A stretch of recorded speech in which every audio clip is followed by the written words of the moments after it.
أهلا بيكم. معانا النهاردة مقال مهم من العربية دوت نت. المقال ده بيتكلم عن ظاهرة رحيل المشاهير المفاجئ. أهلا بيكي.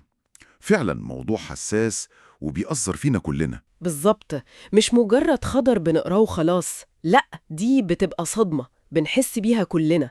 المقال بيحاول يحلل ليه الإحساس ده بيكون قوي كده. تمام. هو المقال مش بس بيسرد أسماء، لا، هو بيغوص أكتر في فكرة الصدمة نفسها. ليه بنتفاجئ قوي كده؟ تفتكر ليه؟ يعني المقال بيشير إن الموضوع ممكن يكون أعمق شوية من مجرد الحزن على فنان أو شخص مشهور بنحبه. أعمق إزاي؟ ممكن يكون ليه علاقة بفكرتنا إحنا عن الشهرة نفسها. وكمان بيفكرنا قد إيه الحياة دي يعني هشة، ممكن تخلص في لحظة. طب خلينا ندخل في تفاصيل المقال أكتر. هو ذكر أمثلة كتير طبعاً. أكيد. القايمة طويلة للأسف. يمكن آخر الأمثلة اللي هزتنا كلنا كانت وفاة الفنان الشاب مصطفى درويش. كانت مفاجأة وصادمة بجد. فعلا، ومصطفى درويش مثال واضح جدا على اللي بنتكلم فيه. الصدمة كانت قوية جدا. المقال بقى بيطرح السؤال: ليه الصدمة دي؟ اشمعنى في حالات زي دي الإحساس بيكون مضاعف؟ بصي، هو بيلمح لنقطة يمكن تكون هي السبب. فكرة اللي أنا بنبص للمشاهير دول يعني كأنهم مش زينا. مش زينا إزاي؟ يعني فوق البشر؟ مش فكرة فوق البشر، بس كأنهم في عالم تاني. الأضواء والشهرة بتعمل حواليهم زي هالة كده. هالة؟ قصدك زي حماية؟ بالظبط. كأنهم محصنين ضد مشاكل الحياة العادية، ضد المفاجآت الوحشة. فلما تحصل الفاجعة، الهالة دي بتتكسر قدام عينينا. فهمت.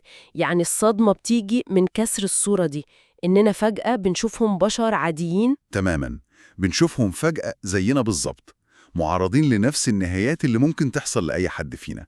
وده بيرجعهم للبعد الإنساني. البعد الإنساني المشترك. أيوة. عشان كده وجع الخبر بيكون أقوى بكتير. المقال برضو ذكر اسماء تانية كبيرة، زي مثلا أحمد زكي. طبعا أحمد زكي رحيله كان صدمة جيل كامل وما زال. بالظبط. والأثر ده لسه موجود. وكمان علاء وليد الدين. الله يرحمهم جميعا. والنقطة دي مش بس في الفن، صح؟ المقال جاب أمثلة تانية. أيوة. أتكلم عن الرياضة، زي الكابتن عمرو فهيم مثلا. وفي الإعلام المذيعة مروة كمال. نفس الإحساس. نفس الصدمة والفقدان المفاجئ. هي ظاهرة بتتكرر في مجالات مختلفة. المقال كمان أشار الأمثلة عالمية: هيث ليدجر، ويتني هيوستن، مايكل جاكسون. يعني الموضوع مش مصري بس، دي ظاهرة عالمية فعلا. أكيد. وده يخلينا نفكر في دور الإعلام والسوشيال ميديا كمان. هل المقال اتكلم عن النقطة دي، دور الإعلام؟ هو مش بيركز عليها بشكل مباشر قوي، لكن بيلمح لطريقة التغطية، السرعة، والتركيز المكثف على اللحظة نفسها. لحظة الرحيل. أيوة. ده بيساهم في حالة الصدمة الجماعية دي. الأخبار بتنتشر بسرعة رهيبة، والتفاصيل بتتعاد وتتكرر. وده بيعمق الإحساس بالفاجعة أكتر وأكتر. بالظبط.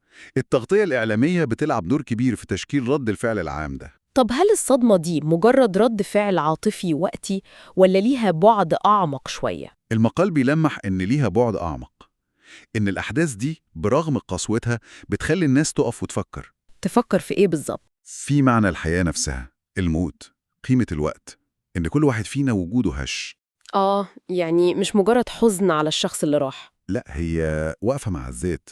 فكرة إن كل حاجة ممكن تتغير في لحظة. الصدمة هنا بتبقى زي جرس إنذار كده. جرس إنذار لينا كلنا. تماما. طيب لو حبينا نلخص أهم فكرة المقال بيقدمها عن الظاهرة دي كلها، ممكن تكون إيه؟ أعتقد أهم نقطة يعني إن الرحيل المفاجئ للمشاهير ده بيشتغل زي مراية لينا. مراية؟ أيوة. بتعكس لنا علاقتنا المعقدة بالشهرة، وفي نفس الوقت بتجبرنا نواجه حقيقة إنسانيتنا المشتركة، ضعفنا قدام المجهول. الصدمة مش بس عليهم، هي صدمة بتعكس مخاوفنا إحنا. بالظبط.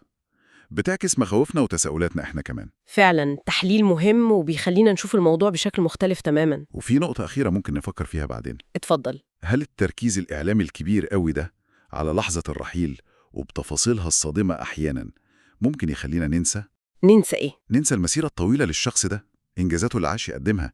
هل ده عدل لذكراه؟ سؤال مهم فعلا، يستحق نفكر فيه. شكرا جزيلا على التحليل ده. الشكر ليك.